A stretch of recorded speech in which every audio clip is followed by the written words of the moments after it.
Oke, assalamualaikum rekan. Hari ini kita dari Eskul ya, Eskul Reading Day ya, Sekolah Sumba Bangsa PD. Kita mengadakan praktek buat apam ya, yaitu makanan khas Aceh ya, kuliner.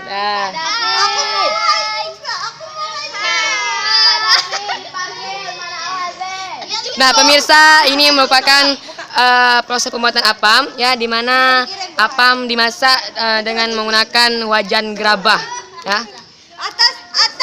Atas kerjasama dari siapa? Dewinya dibilang. Oke ya.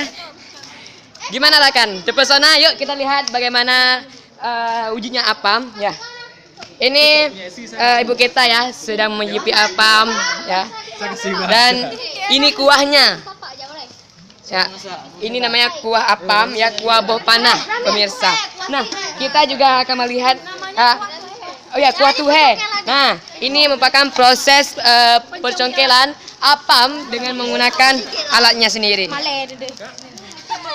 Tradisi gak lama, Bu. Ini pemeran utama dari adonan yang pertama hingga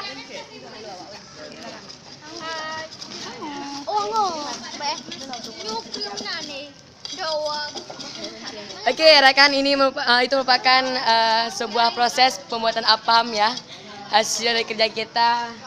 Ini Ya. tradisi Aceh buat masak. Keras, Pak. Bapak latihan. Tepungnya ada keras. Dari makan lagi air ya? Jangan. Katanya kalau dekat kayak air. Aku mau ada kuah-kuah.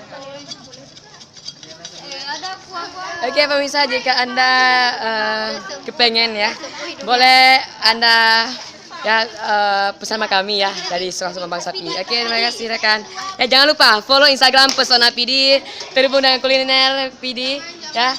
Dan ini merupakan proses apam ya, apam merupakan khas PD.